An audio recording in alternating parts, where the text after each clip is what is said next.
હાલો ભાઈ, આજે આપણે અગાસી ઉપર આવી ગયા છીએ. હવે હું તમને દેખાડી દઉં આપણે સ્ટ્રક્ચર કઈ રીતે લાગેલું છે અને એ બધું કઈ જગ્યાએ આપણે ફિટ કરવાનું છે સોલાર, એ બધું હું તમને આ વિડીયોમાં બતાડીશ. તમે છેલ્લે સુધી જોતા રહેજો. અને આપણે અહીંયા સ્ટ્રક્ચરને એ બધું તમે મારી આ પાછળ જુઓ છો એ બધામાં આપણે સ્ટ્રક્ચર પણ લગાડી દીધું છે. તમે જોઈ શકો છો. હવે પેનલ લગાડવાની બાકી છે. આપ જુઓ, તમે પેનલ પણ આવી ગઈ છે અહીંયા. પેનલ કઈ કંપનીની છે તમને દેખાડી દઉં.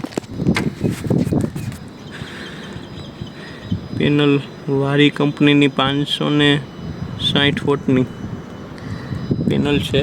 આ બધી પેનલ અહીંયા આવી ગઈ છે. તમે જોઈ શકો છો. અહીંયા આપણે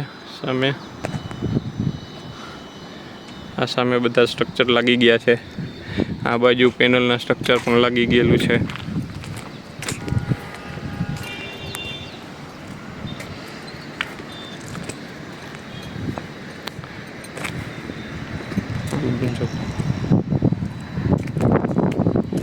અહીંયા આપણે આ 4 એન્કર ફેસ્ટનર મારી દીધા છે અને એની ઉપર આ એલ એંગલની પટ્ટી, એની ઉપર આ 40x60 નો પાઇપ, 40x80 નો પાઇપ લગાડેલો છે.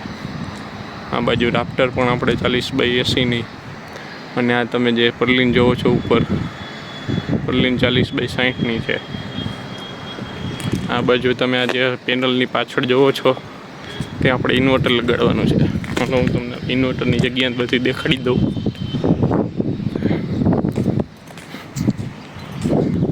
બધી જ પેનલ લગાડવાની ટોટલ 50 કિલોવોટ જેવું સ્ટ્રક્ચર છે. આમ જોવું આપણે,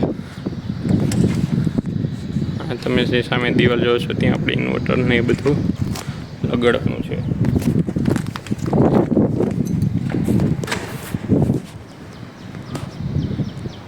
અહીંયા આપણે બધું લગાડવાનું છે.